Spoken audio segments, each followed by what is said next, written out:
Hi, folks. It's Andrea and Margaret and Sarah again. We're terribly sorry that Allison had some really terrible technical difficulties, so isn't able to join us. But I think this is our last leadership challenge, and the provocation is: what does the literature suggest we should do to make our conversations about research meaningful to use as change agents and action researchers?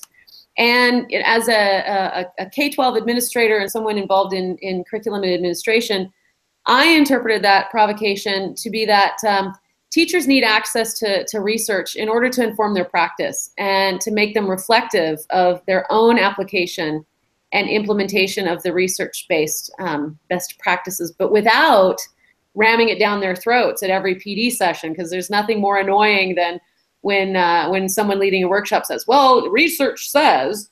So I think the one of the quotes from Wegner that jumped out at me is from 249, and it said, give communities access to the resources they need to negotiate their connections with other practices and their relation with the organization. And for me, those resources meant the research to help connect their practice with what we are seeing works best in schools. I definitely. So oh, go ahead, Margaret. That I selected Cotter's Leading Change, the communicating the vision, but I'll come back to that. I'll let you go, Sarah. Thank you. So I wanted to, commend Andrea on her insight and interpretation, because I know that when I first saw this question, I actually kind of struggled with it. And I'm like, how do I want to actually try and even tackle this question? Because it just seems that there's so many different areas that I could branch into. But really, the best quote that I came up with from Wenger was on page 225. And it's just, those who can understand the informal yet structured, experimental yet social character of learning and can translate their insight into designs in the service of learning will be the architects of tomorrow. And really how I saw that is that, those that can look beyond and actually see the forest for the trees, I think could actually excel and potentially then lead by example and grow whatever innovative knowledge that they're trying to pursue.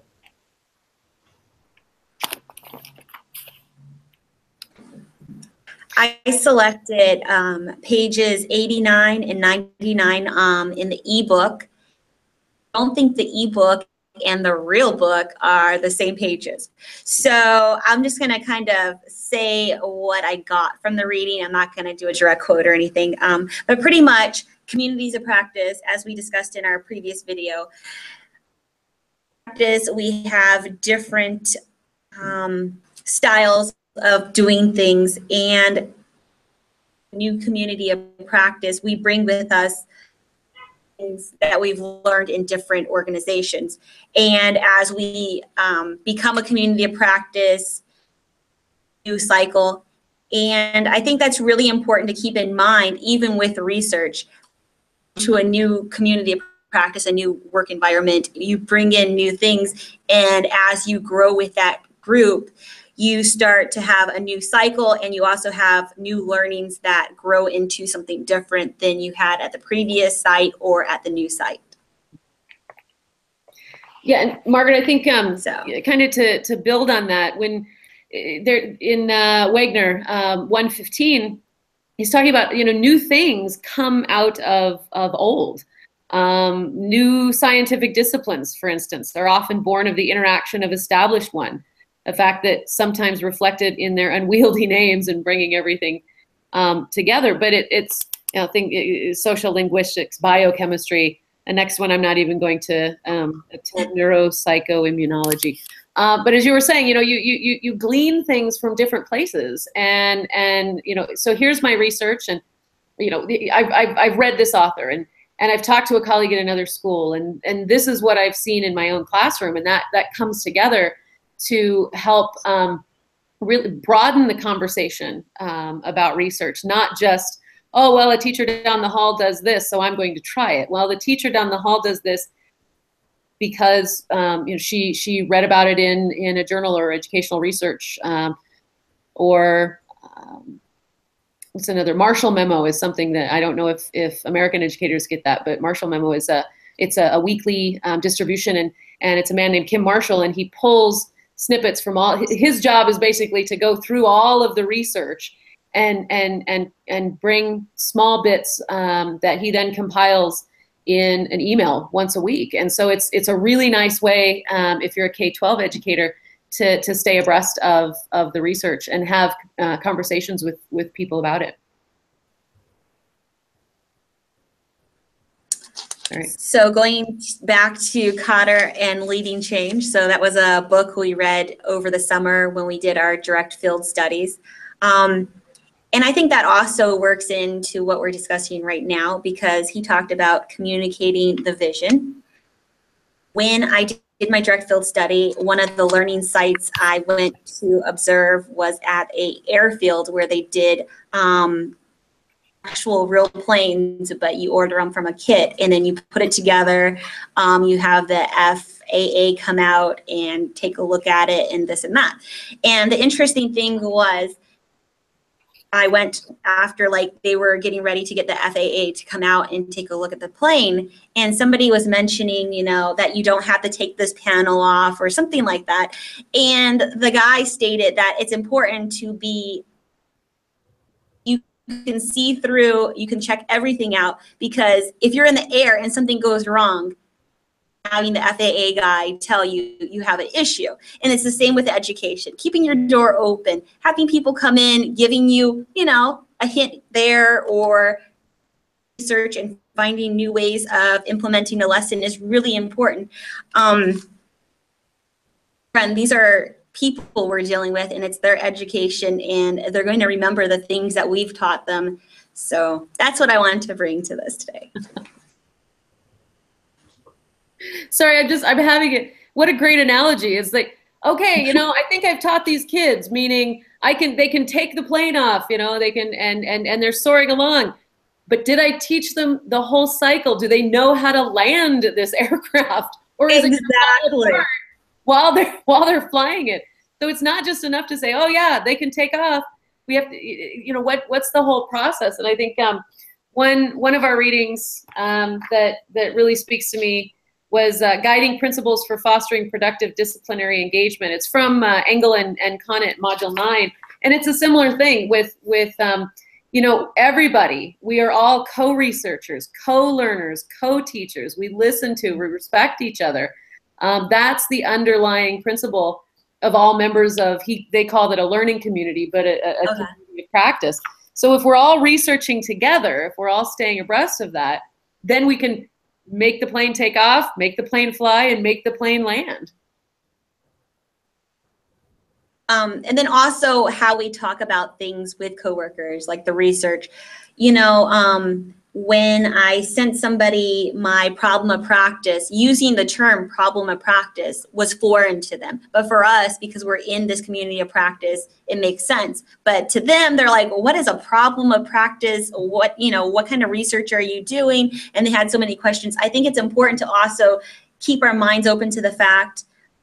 Thing I've noticed when we have presenters come in here, doctors, that kind of thing, they forget what it's like to be a classroom teacher or at a school on a daily basis. And so when you're talking about research or looking at research, it's important just to be down to earth. I think that's really key. Whole process, just being a down to earth person. And if somebody doesn't understand it, there's always a differentiation. So I don't know. That bothers me when people come into our school for professional development and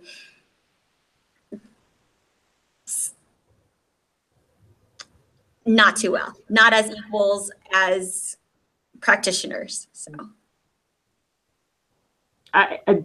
it's kind of not tied in with what we're doing, but that honestly reminds me immediately of the show Undercover Boss, Margaret. And that, yes. You're coming in and you've been up so high on that hierarchy or however the system is set up that you're kind of forgetting, well, how does everybody else do it? How does one small change that I don't think is that, huge, how is that going to dwindle down to everybody else at the bottom? Because that might have a bigger effect, and they sometimes do forget that. So there was an additional reading that I found. I'm probably going to kill their name, but Bajan and Johansson, and it was a shorter article, and so this was on page 30. But they talked about multi-voices and how it's just an understanding of teachers and researchers and their different point of views as a force for developing a practice. They said further, the concept of multi-voice raises the awareness of relevant theory as a significant voice itself and contributes to the aim of collaboration. And I really think that hones in and kind of summarizes everything that we've been talking about the last, probably 10 minutes or so. And that, again, we kind of all just need to take a step back at the end of the day and, just try to, look at it from somebody else's point of view and just, go back to the simpler times, for lack of a better term, and just, really try to put ourselves in the other person's shoe. Because, what maybe I think is simple, Margaret or Andrea might not think is simple, or vice versa. And, we're never going to be on the same playing field. And that's the whole point of collaboration, is that we're supposed to come together as a team. Yeah, I think that just kind of brings it all together right there, is, using the research to help build and support our practice, not to dictate it. Whenever somebody, again, the research says, people shut down. It's, they haven't been in my school. They don't know these kids. They don't know the pressures I have. I have, these tests I have to teach to, or one of the things from Wagner on page 82 is being able to make distinctions between reified standards and competent engagement in practice. So that's it. How do I differentiate between these are the things they say I should do, but this is the life I really have to live with these kids in this classroom. So I think it's, making sure that the conversations about research aren't dictatorial, they're informative. And then I would like to add in what Allison did want to say from our document. She wanted to talk about Heath and Heath and insights gained from a story. For most of you that took the summer class, you'll remember the story about a man who went overseas where there were children who were malnourished. And the Vietnamese community members to help solve the problem of communication. He said he wasn't the expert, so he didn't look at the research. He actually used the people around him to help the process. So sometimes we will have literature and we look at that and we're not sure. We sometimes need to talk to the people that are within our community as well. So even though there's people I'm working with that are not working on their doctorates, working with the community as well as with you all is a really important aspect. So that's something Allison wanted to share. Wenger's pages 275 and 277. Take a look at that. So that's all I see.